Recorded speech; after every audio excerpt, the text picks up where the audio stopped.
Sejam bem-vindos a esta edição do podcast da Wiremaze. Hoje connosco Luísa Salgueiro, Presidente da Câmara de Matosinhos, licenciada em Direito, com uma pós-graduação em Direito do Ambiente, já foi consultora jurídica da DECO, da Câmara Municipal do Porto, esteve como vereadora da Câmara Municipal de Matosinhos de 97 a 2009, foi deputada em 3 legislaturas, foi fundadora e presidente e membro de várias instituições particulares de solidariedade social, foi diretora do Centro de Novas Oportunidades de Matosinhos, presidente da Comissão de Proteção de Crianças e Jovens de Matosinhos, vice-presidente da Comissão de Energia e Segurança Ambiental da NATO, um percurso muito variado para chegar agora onde chegou. 3 anos, ainda não completou o primeiro mandato como presidente. Conte-nos um bocadinho deste percurso, o que é que a guiou nestes anos até chegar aqui. Olá, muito obrigada pelo vosso convite, é um gosto participar neste podcast da Wiremaze, que é um parceiro de trabalho aqui da autarquia, que nos tem ajudado muito também no percurso de modernização com que estamos comprometidos. E relativamente ao meu percurso, o que eu vos posso dizer é que sempre fui muito, digamos que sempre tive a ambição de ter uma vida profissional ligada ao direito, desde muito pequenina que quis ser advogada, portanto fiz sempre o meu percurso todo na perspectiva de conseguir realizar o meu sonho, que era ser advogada e estar nos tribunais, e portanto desde o anterior primeiro ano de ciclo preparatório, agora 5º ano, que quis ser advogada, fiz todo o meu percurso nas escolas públicas do Concelho de Matosinhos, depois fui estudar Direito para a Católica, na altura não havia universidade pública aqui no Porto, e portanto eu fui para a Católica, fiz sempre um percurso tranquilo, depois comecei a exercer a minha atividade como advogada, fazendo a barra como gostava, primeiro muito ligada ao direito criminal, como é normal nos estágios, e depois mais focada no direito administrativo. Apaixonei-me pelo direito do ambiente, especializei-me em direito do ambiente para tratar das causas ambientais, que é uma área que aprecio particularmente, as questões da sustentabilidade, e depois comecei a minha experiência na DECO, como já disse, depois passei a consultora jurídica dos quadros da Câmara do Porto, onde ainda tenho vínculo. Participei politicamente, a minha chegada à política vem via uma participação no Conselho Consultivo da Juventude, que na altura a Câmara de Matosinhos criou e eu fui convidada para participar no Conselho da Juventude. Vinha às reuniões representando um clube desportivo do Concelho de Matosinhos, de Samamed em Festa, que é de onde eu sou de Samamed. Comecei a participar, nunca tive nenhuma filiação partidária, fui sempre muito desligada das questões partidárias.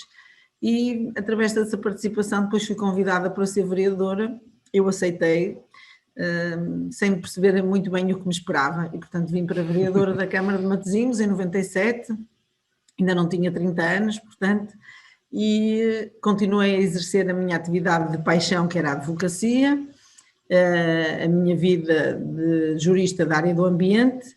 E depois de algum tempo quando o Manuel Seabra passou presidente da Câmara, na altura o presidente era o Narciso Miranda, depois quando o Manuel Seabra passou presidente da Câmara eu passei a tempo inteiro a dedicar-me à vida autárquica e aqui fiquei, sem também ter feito nenhum plano para isso. Fui convidada para ser deputada à Assembleia da República e aceitei com gosto, onde estive 12 anos no Parlamento também, muito ligada às causas sociais e da área da saúde, onde cheguei a vice-presidente e coordenadora do Partido Socialista. Nessa altura também passei a integrar a Assembleia Parlamentar da NATO e, quando estava na NATO, convidaram-me para me candidatar a vice-presidente de uma das subcomissões e eu candidatei-me, também fui eleita por unanimidade dos meus pares e fiz um trabalho na NATO também na área da energia e do ambiente, que foi uma experiência absolutamente fantástica no meu percurso. E depois, na sucessão aqui da Câmara de Matosinhos, entretanto, infelizmente, o Dr. Guilherme Pinto, que estava no fim dos seus mandatos, já estava no 3º mandato, infelizmente faleceu. Aqui no Partido Socialista em Matosinhos entenderam que eu podia ser candidata e eu tinha a ambição de ser candidata para voltar a juntar o Partido Socialista, uma vez que o Dr. Guilherme Pinto se tinha desfiliado do partido onde sempre pertenceu. Eu disponibilizei-me para ser candidata para unir novamente toda a família socialista no Conselho, consegui essa candidatura, fui eleita por uma grande, não tive maioria absoluta nas últimas eleições, mas tenho tido uma situação muito estável para governar os destinos de Matosinhos, e aqui estou, depois deste percurso. Fui 12 anos vereadora, portanto tinha muita experiência autárquica já, e estou agora ao serviço da minha terra, o que me dá um enorme prazer. Muito bem. Diga-me uma coisa, falamos já deste enorme percurso, 3 anos que eu sei que foram imensamente intensos, então o último nem se fala, não é? Quer dizer, com esta questão da pandemia, vocês estiveram na linha da frente, verdadeiramente na linha da frente. Qual foi dos processos que mais te orgulha de liderar na transformação da administração pública? Eu creio que nós tivemos um período muito vincado, peço desculpa, pela situação da pandemia. E eu creio que o que me dá mais orgulho é liderar uma equipa que no momento mais difícil das nossas vidas foi capaz de estar ao serviço das pessoas e responder às suas necessidades, que foram todas novas. O que mais me orgulha é nós, sem termos tido tempo de preparação nem de reflexão sobre as medidas, rapidamente termos adaptado toda uma estrutura e respondermos às necessidades imensas que a população passou a apresentar de um momento para o outro. E quando se é capaz de liderar estruturas, equipas e reorientar tudo no período de um mês e estar ao lado da nossa comunidade, eu acho que isso é o motivo do maior orgulho. Nós conseguimos transformar tudo rapidamente, no que diz respeito até às questões tecnológicas, como a Hermes lida, rapidamente pôr toda a gente em teletrabalho, rapidamente distribuir computadores por todas as crianças quando voltamos à escola à distância, distribuir os routers, fazer com que tudo funcionasse. É claro que a resposta tecnológica foi nossa, mas tivemos de ter a cumplicidade, quer dos nossos funcionários, quer das pessoas das escolas, que rapidamente também puderam ficar a trabalhar nestes modelos. Portanto, o que me orgulha é de ter liderado equipas, quer a equipa política do Executivo, quer a equipa de profissionais, que reorientaram as suas prioridades, deixaram de ter condições para a sua própria vida. Muitas vezes nós tivemos muitos profissionais que tiveram de sair de casa, de ficar a viver em espaços alternativos para não contaminarem as suas famílias e ainda assim estarem ao serviço da comunidade. Isso é sem dúvida que é um grande orgulho. Diga uma coisa, eu gostava de perceber e que nos pudesse transmitir a quem nos vai ouvir que é, eu sei que durante a pandemia Matosinhos foi uma das câmaras que esteve na linha da frente de um sem número de programas de apoio à população, à economia local. Foi uma das primeiras autarquias que dinamizou, quando os restaurantes fecharam, logo programas em torno disso. Dinamizou agora mais recentemente o Matosinhos Presente com vouchers, etc. Portanto, mas desde logo do início foi uma das primeiras. Portanto, eu gostava mas que... Não ponha isso no passado, é melhor dizer que é, porque nós ainda estamos nessa situação crítica. Olha, esta semana estamos a preparar hoje mesmo, para a próxima segunda-feira, o Fundo de Emergência para a área do desporto. Nós não fizemos isso, nós estamos a fazer isso tudo ainda. As necessidades foram sucedendo, desde logo. Nós na primeira semana abrimos uma linha de apoio ao isolamento, com 12 profissionais da área de psicologia, a receber todos os contactos de todas as pessoas que precisavam de apoio. No início, apoio psicológico, mas rapidamente essa linha de apoio passou à linha de apoio ao isolamento, porque nós distribuímos refeições, medicamentos, vamos levantar as reformas dos idosos que não podiam ir ao multibanco, com uma equipa vasta de pessoas que trabalharam. Portanto, nós estamos a fazer, algumas necessidades felizmente já estão satisfeitas, porque atualmente a crise pandémica está a apresentar dias bons. Nós estamos com cerca de 100 casos por 100 mil habitantes neste momento, o que comparado com o que aconteceu em novembro é uma diferença gigante, felizmente. Mas primeiro criamos a linha de apoio ao isolamento, depois criamos uma central de distribuição alimentar em que diariamente íamos buscar alimentos frescos e não só, para que os nossos funcionários organizassem os cabazes, as caixas que diariamente iam para a casa das pessoas. pessoas que tinham necessidades não só financeiras, muitas pessoas podiam pagar os seus alimentos, mas não podiam sair de casa, estavam em isolamento e, portanto, precisavam que alguém fosse a casa entregar-lhes as refeições e os medicamentos. Fomos recebendo as guias dos medicamentos, levantando nas farmácias, fizemos acordos com as farmácias para ter uma central de abastecimento, para distribuirmos os medicamentos que estas pessoas todas precisavam.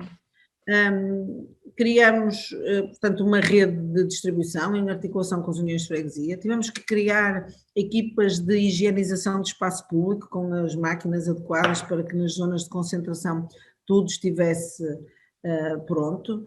Criamos, como disse, uma rede de distribuição de alimentos, de parte digital, para que todas as crianças pudessem ter aulas quando elas retomaram, no sentido de não haver distinção para quem tem dificuldades financeiras, muitas famílias não podiam fazer.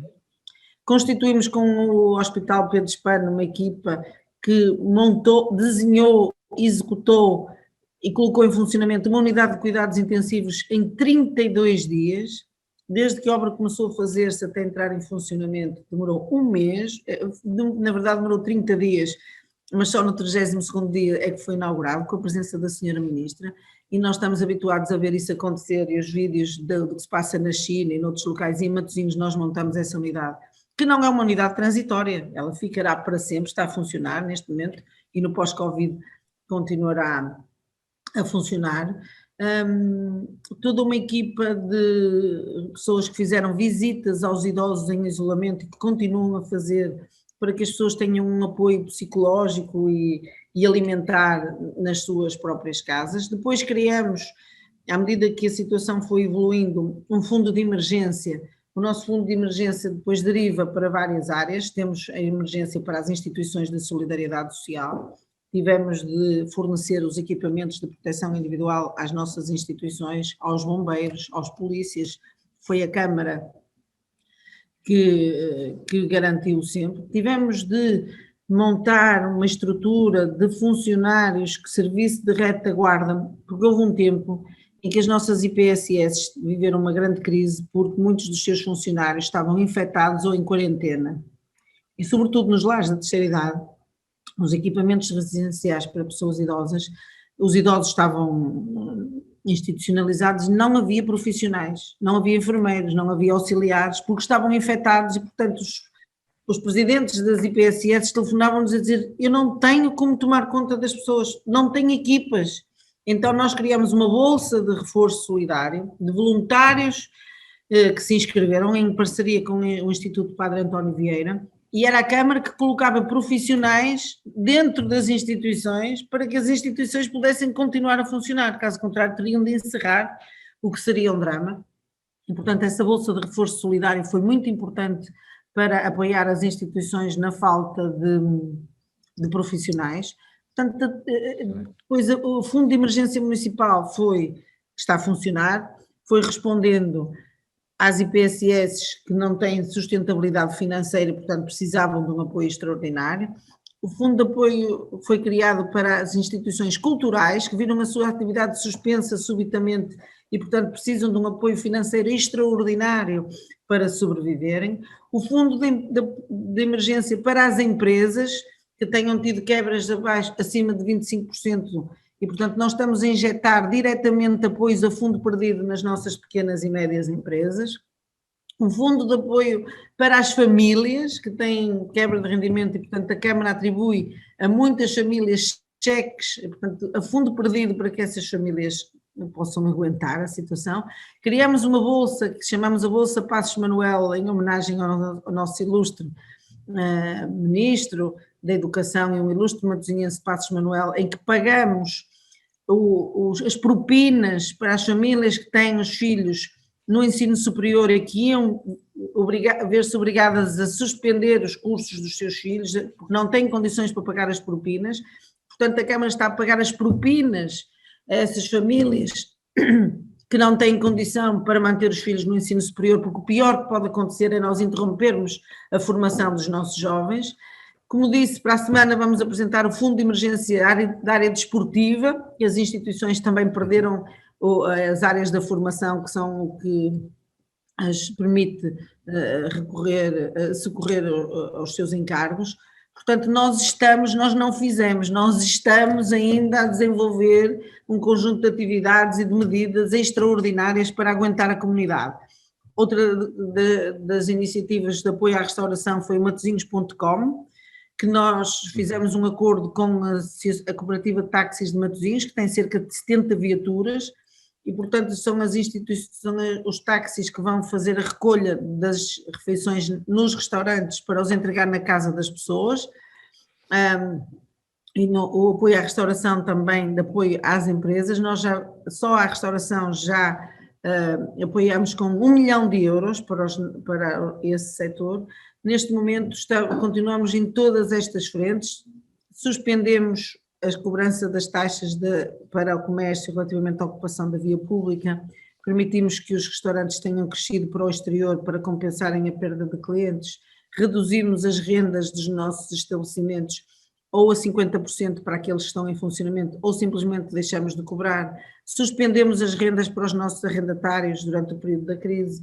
Portanto, em todas as frentes estamos a perder receita e a realizar despesa para que a comunidade matosinhense possa sobreviver a este momento crítico da nossa vida coletiva. Uma coisa que eu destaco, e eu acho que a administração pública, nomeadamente as autarquias, tiveram capacidade disso, foi ao longo deste último ano, e que já vamos quase há um ano, vocês reinventaram-se quase a todas as semanas, não é? Porque estes programas não surgiram todos ao mesmo tempo, não é? Nós hoje estamos... Todas as semanas, todos os meses estão a ver o problema e estão a criar novos serviços, novas formas de apoio.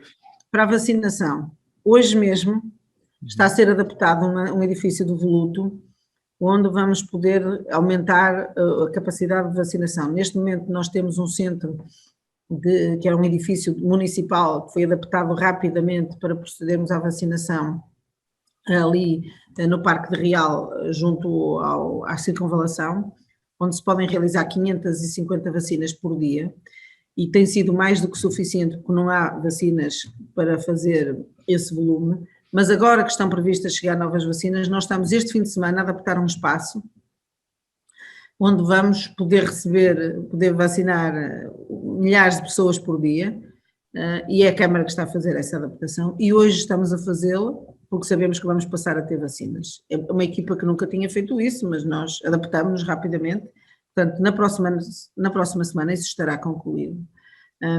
E portanto nós estamos permanentemente a satisfazer novas necessidades, algo que não era da competência das autarquias locais, e nós agora passamos a ter essa responsabilidade, a fazê-lo, a gerir todos estes processos, e devo dizer algo que creio que é importante sublinhar. Os funcionários públicos em Portugal têm nos últimos anos sido vítimas de um anátema, no fundo passando a ideia de que funcionário público tem uma vida muito boa, trabalha pouco e ganha muito. É exatamente o contrário. A solução, estas respostas estão muito assentes nas equipas municipais. Os operacionais que fazem todas estas tarefas ganham um salário mínimo aproximadamente, ou pouco mais que o salário mínimo, e são eles que têm estado ininterruptamente a garantir todas as necessidades da população, a satisfazer todas estas necessidades, e sem horário, a trabalhar permanentemente. E são a estes funcionários e a estas funcionárias que nós devemos esta capacidade de resposta. E muitos não podem estar em teletrabalho, estão na frente permanentemente, também não são um grupo prioritário para a vacinação e não reclamam, são pessoas humildes, anónimas, que durante a noite estão a fazer com que tudo funcione durante o dia, quando nós começamos a nossa atividade. E o país tem de perceber isto. Quer os profissionais de saúde, que são os grandes heróis, os professores e os funcionários das escolas, que se adaptaram rapidamente para que tudo possa acontecer e que o ensino continue a funcionar. Portanto, demos uma prova de que somos capazes de fazer coisas diferentes, estar ao nível de qualquer outro país desenvolvido, e continuamos animados, disponíveis, motivados para servir. Muito bem. Concordo então comigo quando eu disse no nosso blog, na mensagem de final de ano, que considero os os funcionários públicos, nomeadamente da administração pública local, uns verdadeiros heróis. Não, sim. Também. Os profissionais de saúde são os nossos heróis, porque estão na primeira resposta, mas tudo o resto... São os primeiros. São os primeiros, mas tudo o resto funciona graças aos serviços públicos. Muito bem. Uma das coisas que Matosinhos fez obviamente que esta ginástica, esta elasticidade, esta agilidade que muitas vezes só está atribuída às empresas e não à administração pública, porque há bocado dizia, montar uma nova unidade em 30 dias, isso para a administração pública, tipicamente esses projetos não existem, são 6 meses para montar, não é? E mais 1 ano para planear, portanto vocês fazem isso em 30 dias. Possível porque a legislação o permitiu, porque há um regime excepcional, claro. Não tivemos de ir fazer um concurso público para fazer essa obra, havia o regime excepcional de emergência permite que se faça desta forma. Mas em muitas outras coisas vocês também conseguiram agilizar, porque eu sei, por exemplo, nós acompanhamos a elaboração dos formulários para os fundos de emergência das famílias no início e inclusive a Matosinhos criou um simulador para as famílias perceberem se podiam estar englobadas, se não podiam. Vocês aliaram logo tecnologia a estas coisas, ou seja, não disseram vamos continuar a receber papel, não é? Disseram vamos desmaterializar. Tudo isto ocorreu num período de grande modernização da autarquia. Nós demos um salto tecnológico neste ano, muito grande, das equipas que merecem o reconhecimento da equipa, sem dúvida, que trabalha nesta área das tecnologias da informação, que nos acompanhou. Mesmo a primeira coisa que foi a linha de emergência foi criar uma linha, montá-la, pô-la em funcionamento e ter uma equipa no fim de semana. Nós pensámos-la na sexta-feira e na segunda-feira ela estava a funcionar. O Matosinhos.com foi pensado numa segunda-feira, preparado, montado na quarta e na sexta-feira estava a funcionar. Foram 5 dias para montar o Matosinhos.com com a central de distribuição e com uma plataforma onde todos os restaurantes puderam intervir e os taxistas todos. Isto faz-se com um conjunto de 5 pessoas, funcionários públicos, não se faz com nenhuma equipa que vem da Microsoft para trabalhar aqui. Foram os nossos funcionários com um conjunto de parceiros como a WireMaze, que nos dá apoio, que conseguiram resolver isto. É o WireMaze e várias outras, não é? Sim, não fomos os únicos, não. Mas sobretudo porque a equipa da Câmara é capaz de pensar isto e agilizar os recursos que são necessários. Foi tudo muito assente em tecnologia, claro, a gestão dos medicamentos, a gestão dos alimentos, tudo isto foi assente em Matosinhos.com. Eu, se for agora ao meu telemóvel, sei quantas refeições estão a ser pedidas para que restaurantes, que tipo de pratos. E essas soluções são feitas por equipas só do município. O nosso Serviço de Informação Estratégica construiu um conjunto de dashboards que me permitem a todo momento saber quantas pessoas aderiram ao Matosinhos Presente, qual é o montante de compras realizado, quais são as lojas que estão a utilizá-lo, a vacinação igual, tudo isto está assente em instrumentos de gestão tecnológicos que eu posso utilizar facilmente e são muito friendly. Até uma pessoa pouco especializada como eu consegue utilizá-los e geri-los muito facilmente. Muito bem. Uma das coisas, vocês o ano passado, e nós aí tivemos o prazer de trabalhar com vocês nestes projetos em específico, vocês o ano passado, mesmo em plena pandemia, lançaram um novo site, uma nova app, um portal de recrutamento, um chatbot, um avatar de língua gestual portuguesa, tudo em ano de pandemia. Foi um sinal de seguir em frente, foi um sinal de dizer não estamos parados, queremos andar. É assim que nós nos posicionamos, nós estamos a trabalhar as questões da pandemia, mas tudo o resto continua, o futuro está aí, nós não estamos focados apenas na pandemia, nós estamos com grandes evoluções ao nível ambiental, estamos a preparar soluções novas ao nível social, e o que faríamos se não tivesse havido pandemia. Portanto, independentemente da crise que estamos a viver, os projetos que tínhamos designadamente em termos tecnológicos e da nossa comunicação com o município estão em curso. A mesma equipa que fez tudo o que eu já mencionei, foi a equipa que cumpriu os objetivos que nós tínhamos, que era modernizar a nossa relação com o município, criar a nova app, criar um novo portal, esse chatbot, o avatar para a comunicação das pessoas com deficiência. Da língua gestual portuguesa. Da língua gestual, tudo isso estava em curso em 2019, nas reuniões preparatórias que tínhamos tido, nós mantivemos e fizemos. E refere o caso das soluções tecnológicas porque as conhece, mas se formos às outras, na área social nós tínhamos uma bolsa de cuidadores informais, de cuidadores, para substituir os cuidadores informais, de pessoas que a Câmara contratou para cuidarem das pessoas dependentes nas suas próprias casas, evitando que as pessoas mais velhas tenham de ir para os lares, e nós mantivemos a nossa bolsa de cuidadores em funcionamento.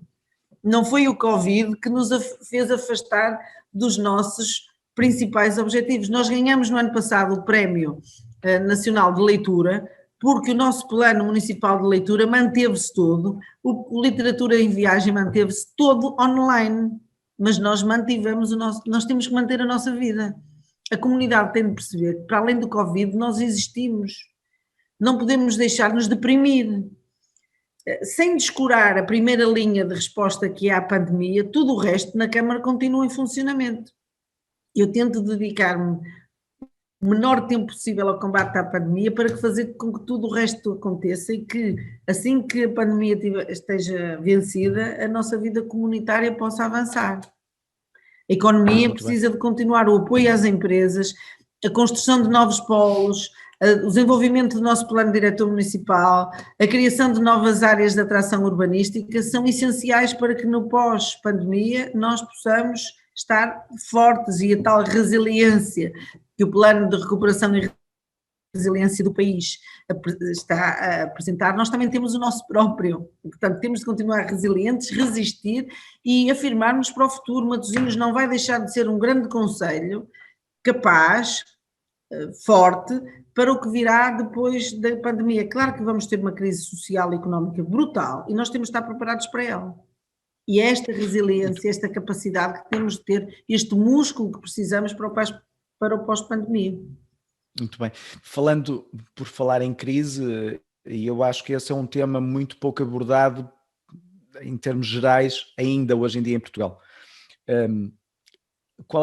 Como é que vê as câmaras municipais e qual o papel das câmaras municipais, que entende ser o papel das câmaras municipais neste combate a uma crise que as pessoas, é a minha opinião, mas julgo que ainda não estão muito acordadas, mas isto vai ser uma crise, em princípio, bem pior que 2011. Portanto, quando as pessoas se sentiram 2011, esta, em princípio, será pior. Qual é o lugar das autarquias nesse sentido? Até porque nós não temos alternativa noutros países, não é? Esta é uma crise global. Pois. Repare, a combate à pandemia foi feito como uma estratégia do Ministério da Saúde, que gera os recursos e o Serviço Nacional de Saúde ímpar. E apesar de todas as críticas, exemplar e motivo de grande orgulho para Portugal, e eu ouvi muita gente a sublinhar que Portugal era o país do mundo que tinha mais casos de Covid, e não ouvi muita gente a sublinhar que nunca falhou e que os nossos profissionais estiveram sempre à altura da grande dificuldade em que estivemos. Portanto, se há um serviço público que merece a distinção, é o nosso Serviço Nacional de Saúde público, e universal e tendencialmente gratuito, que não distingue ninguém à entrada, seja rico, seja pobre, tenha ou não tenha recursos, toda a gente é tratada da mesma forma no nosso Serviço Nacional de Saúde. Portanto, esse é o vencedor do primeiro lugar, digamos, no combate. Mas muito do resto, e mesmo o Serviço Nacional de Saúde apoiou-se muito nas autarquias. Estava a falar da unidade de cuidados intensivos que montamos, agora no centro de vacinação, no centro de testes que temos em funcionamento, houve uma grande complementaridade, mas creio que o poder local foi decisivo para o combate à crise. Todas estas respostas que nós criamos e que estamos a manter são decisivas para que o país aguente. E, portanto, as cidades, os municípios. Eu estou a ler um livro que se chama If Mayors Rule the World, que põe exatamente em primeiro lugar a importância das cidades e dos autarcas na gestão do mundo.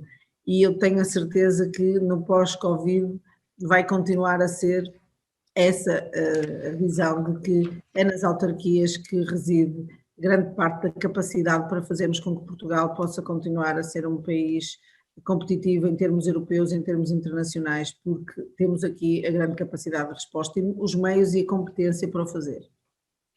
Muito bem. Diga-me uma coisa.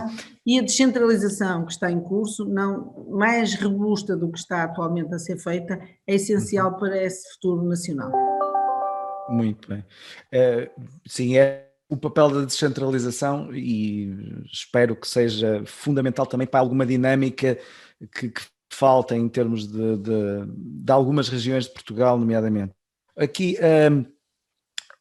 se deste seu percurso de vida e provavelmente destes mais, talvez concentrando-se mais neste seu período de experiência autárquica, enquanto vereadora e agora como presidente, quais são as grandes lições que aprendeu e que acha que poderiam ou que podem ser úteis para outras pessoas? Confiar nos recursos humanos, já percebi que sim, não é? Acho que, eles respondem, estão à altura. Para mim, a grande atitude na vida é nós sermos humildes e percebermos que sozinhos não somos capazes e precisamos muito uns dos outros e da solidariedade e coesão para podermos ser felizes e poder estar ao serviço de terceiros.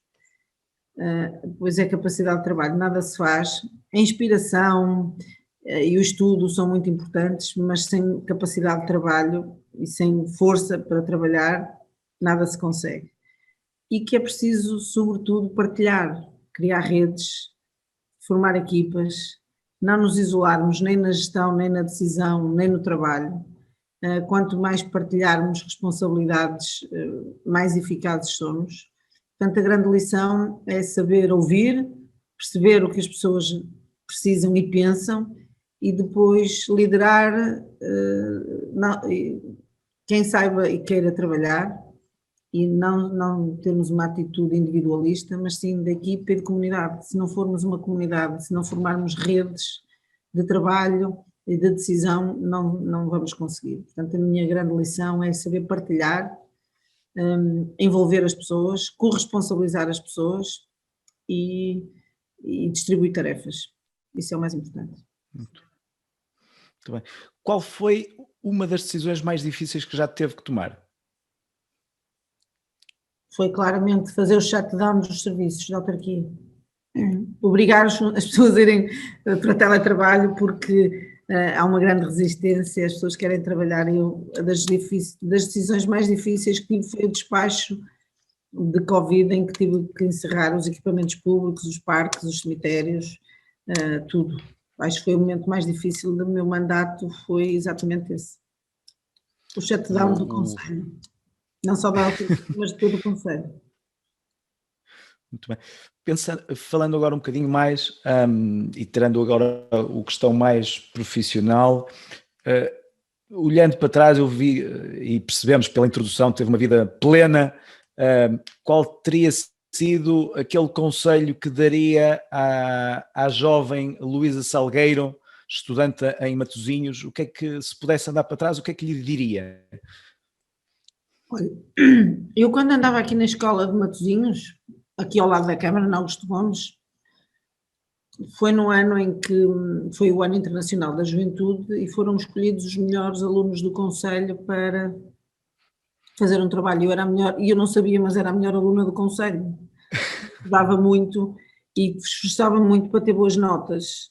Queria muito atingir os meus objetivos e achava que para isso e para entrar na faculdade que tinha que estudar e ter boas notas. Eu sempre fui bastante divertida e animada, gostava muito de motas e de andar e de me divertir, mas sempre me foquei em ter boas notas e acho que a melhor coisa que fiz foi exatamente isso. Os meus pais não tinham nenhuma habilitação académica, não tinham nenhuma experiência nas áreas que eu queria trabalhar e portanto eu sabia que tinha que valer por mim própria e foi isso que fiz.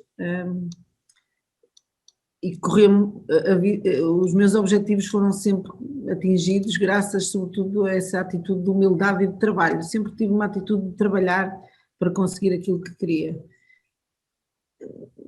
Se